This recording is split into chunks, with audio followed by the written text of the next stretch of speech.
Baik teman-teman, Assalamualaikum warahmatullahi wabarakatuh. Perkenalkan, nama saya Dimas Prastio, NIM 240601008 kelompok 10 dari kelas Asuri.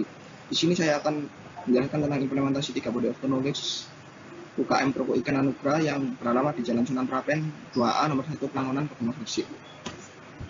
Di sini saya dibagikan untuk 3 body of knowledge. Yang pertama, box supply chain management, box safety, box product design and development, dan box operation research OR and analysis.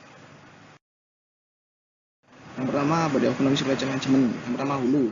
Untuk supplier bahan baku utama dan baku penolong. Yang pertama, ikan dan tepung. Itu untuk bahan baku utama, dan bahan baku penolong seperti telur, bawang putih, gula, garam, seperti bumbu-bumbu yang lainnya. Untuk manufaktur nanti kita, atau tahap produksi nanti kita jelaskan di slide selanjutnya. Untuk hilir atau konsumen, toko kelontong yang berada di berbagai daerah seperti Gresik, Madura, dan Surabaya. Untuk body of knowledge supply chain management selanjutnya, aktor yang terlibat dulu lantai pasok ini. Aktor pertama ini bahan baku ikan. Untuk jenis ikan itu ikan balak putih yang suppliernya itu berada di daerah Lamongan. Yang kedua, pabrik tepung. Pabrik tepung ini yang berada di daerah Surabaya.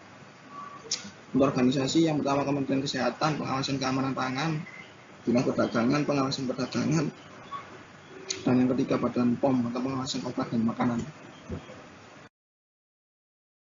Untuk proses mainstream atau proses produksi, aktor yang terlibat ini seperti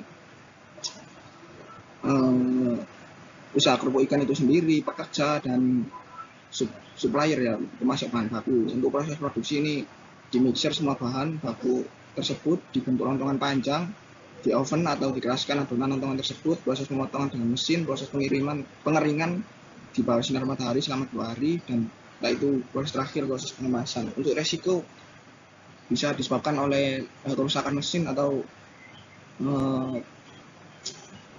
itu ya, panas matahari yang kurang, jadi untuk memperlambat pengeringan kerupuk ikan itu sendiri.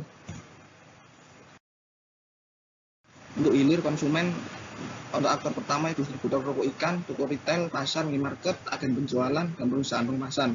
Untuk resikonya pengembalian produk konsumen dari konsumen ke usaha kerupuk ikan tersebut, kerupuk ikan Anugrah itu bisa memakan biaya yang lebih untuk pengirimannya kembali. Selanjutnya, untuk box safety, tujuan ketiga meningkatkan keselamatan dan kesehatan kerja, mengurangi risiko kecelakaan dan penyakit akibat kerja, meningkatkan produksi dan kualitas produk, mencegah kerugian material dan finansial. Untuk contoh keaktifan, untuk tentang keaktifan karyawan, owner menyediakan peralatan keselamatan dan kesehatan kerja seperti kotak P3K, dan untuk peralatan pelindung diri APD seperti sarung tangan, masker, dan memakai celemek. Untuk ketidakaktifannya, minimnya penggunaan alat diri, karyawan tidak menggunakan masker atau sarung tangan dengan alasan tidak nyaman, tapi owner selalu mengingatkan dan menekankan untuk memakai. Pengawasannya lemah dikarenakan owner kadang tidak berada di tempat produksi setiap hari.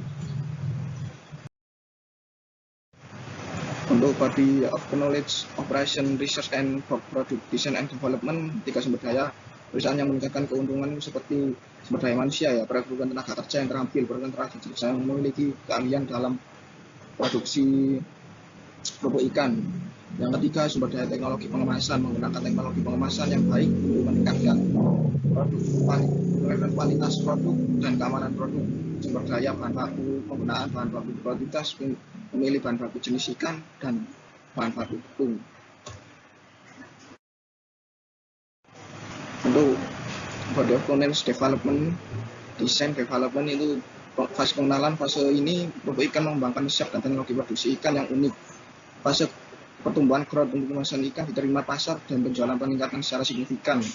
Fase kedewasaan maturity, kerupuk ikan menjadi merek terkenal di daerah Gresik maupun di sekitarnya dan dipercaya oleh konsumen.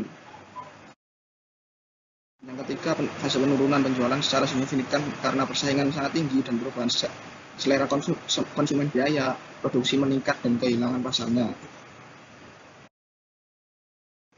Untuk inovasi, yang pertama function, inovasi layanan, inovasi teknologi, inovasi proses, dan inovasi bisnis. Untuk ergonomik, inovasi desain produk, inovasi sosial, inovasi penggunaan teknologi, dan desain peralatan. Untuk estetika, kemasan unik, inovasi pengalaman, desain website, dan desain toko.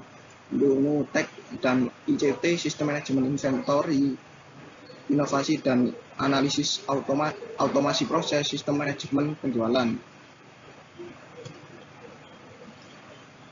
Sekian presentasi dari saya, kurang lebihnya mohon maaf. Wassalamualaikum warahmatullahi wabarakatuh.